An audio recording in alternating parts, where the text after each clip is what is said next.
James Ndiku ulani mui wake na ndoa ngwatanio ya kuteta mavata maalimu wa Kenya NAT ni waelesia avata munene wa atongoi ala maende na kunyuwa kuliko atongoi ni wanzama ya kutetea mavata aya maalimu kauntini sieki vadhukanio kuthukuma memwamba na kutetea madhina alama edhetwe mainyamasi ya alimu na kulikilila walanio wa kisomo inena nthini wa umbano wa tongoi ala masaku wa kuyo mundu kutongoesya ngwatanio inovongeni wa masako ndiko ni wailesya kanani mekuende ya kusukuma silikali nene kuisila muvyani wa kisomo kuthinikia madhina alama edhetwe mailikilila uthukumi wa alimu takudhamwa masukulu ni vatemu vango Daniel Mongelena mauvu Kena na James Ndiku ulani mui wa kinando nthini wa ngwatanio ya kutetea mavata maalimu NAT vanthi ya Kenya nikanao sakwani ula watu wa kwi umunthi watu kwanzia ya wailu na kitumi niki alama sakwani mailite kuya mavata maalimu mbe na kuendea na umatetea. We are celebrating Machakos NAT branch for doing a very successful election. The leaders I have here bear me witness that Machakos branch has demonstrated a rare poignancy of unity, where from yesterday, because it is yesterday we did nominations, and this morning they showed the world that they are able to conduct very successful democratic elections. Now Machakos branch have a new term for 5 years.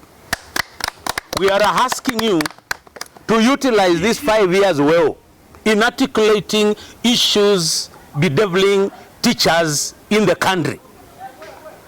We want, come the other 5 years, you shall be able again to demonstrate and look back and convince us that you are worth. Wavindani unuwaendea na uthingila kana ngwatanio ino ndi sakukilia na kusiaisya alimu maende na kuthina na wetakana mathina alama ethitwe maikalila alimu ni kuiva kuthamwa kana transfer itailite kitumini chunda wetaka ngwatanio ino maisa kwetikila alimu maende na kuthina. There is a new phenomenon that looks like it is creeping back to education called delocalization, where a teacher is promoted and then taken to a different county without his consent.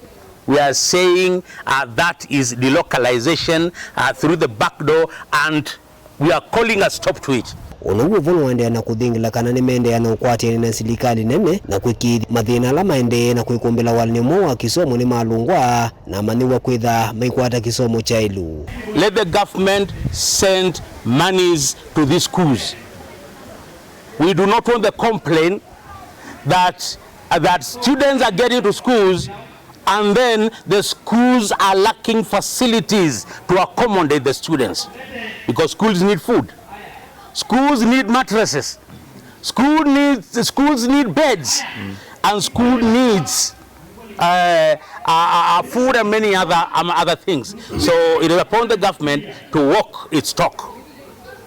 We've had challenges where head teachers and principals were forced to close schools because of such challenges. But we want to promise them that we are not going to leave any stone unturned until the government does or even walks its talk on capitation. Daniel Mwongela, Mutungo TV, kumva nza wa skulu wa Machakos Township, kauntini ya Masako.